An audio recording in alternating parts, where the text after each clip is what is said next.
ને મિત્રો paper solution જોઈ રહ્યા છે ટેટ ની અંદર 20/7/2014 ના પેપરની અંદર ગણિતનો સરસ મજાનો સમ છે.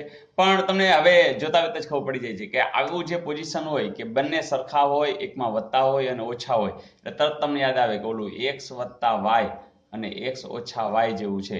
તો એનો જ્યારે તમે વિસ્તરણ કરો એટલે પહેલાનો વર્ગ, બીજાનો વર્ગ અને વચ્ચે માઇનસની સાઇન, બસ આટલી વસ્તુ છે. એટલે તરત ને તરત તમે કહી શકશો કે ભાઈ આ તો કે શું થયું કે 7નો વર્ગ છે અને ઓછા વર્ગમૂળ 7નો વર્ગ છે. પણ વર્ગમૂળ ને વર્ગ એ તો ઉડી જવાનું છે અને 7 × 7 = 49 અને આ ઉડી ગયા એટલે 7. તો શું આવ્યું? 49 - 7 અને એ તો 42 જ આવે. તો આનો જવાબ શું આવશે? 42. બીજા પ્રશ્નની અંદર એવું પૂછ્યું છે કે 1 રૂપિયાના સિક્કાનું ઘનફળ શોધવાનું સૂત્ર. મિત્રો જ્યારે આપણે 1 રૂપિયાનો સિક્કો તો ઘણા બધા એમ બોલશે ગોળ છે, પણ હવે આપણે ભેદ સમજી જશું કે ગોળ એટલે આવો આકાર, જે દડા જેવો આકાર હોય ને એ ગોળાકાર કહેવાય.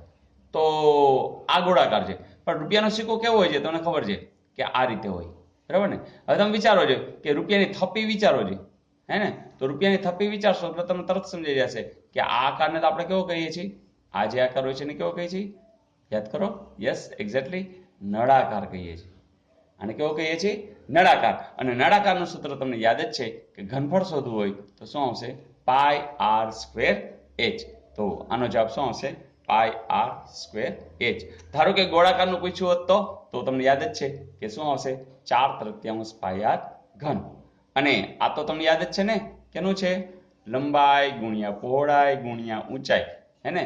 તો એ લંબઘનનું ઘનફળનું સૂત્ર છે. તો આપણા આ સમની અંદર જવાબ આવશે πr²h. ને મિત્રો આ તો સાવ સહેલું કે આની 1/2 ઘાત છે, 1/3 ઘાત છે. આપણે થોડું રિકોલ કરી લઈએ કે જ્યારે કોઈ પણ વસ્તુ વર્ગમૂળમાં હોય ને, જેમ કે x નું વર્ગમૂળ, તો તમે એને શું લખી શકો? x ની 1/2 ઘાત. કોઈ કહેશે કે આમ ઘનમૂળ હોય તો તમે એની કેટલી ઘાત લખી શકો? 1/3. કોઈ કે ચતુર્થ મૂળ હોય તો કાંઈ વાંધો નહીં, તો એની શું આવે? x ની 1/4 ઘાત.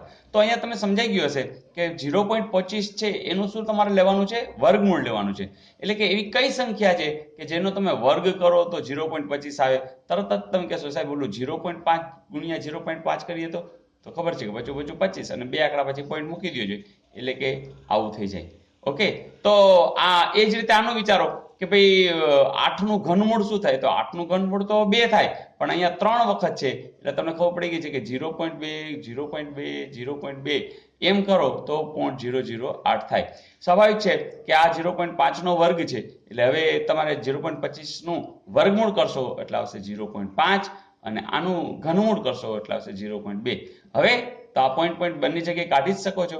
5/2 એવું ક્યાંય છે? જરૂર છે. તો આનો જવાબ આવશે 5/2. ઓકે ફ્રેન્ડ્સ, તો બસ એન્જોય મેથ્સ. અને હા, પ્લેલિસ્ટની અંદર મેથ્સના અને રિઝનિંગના ઘણા બધા વિડીયો મૂકી દીધા છે, હે ને? તો સર્ચ કરી અને બધા વિડીયો જોઈ નાખજો.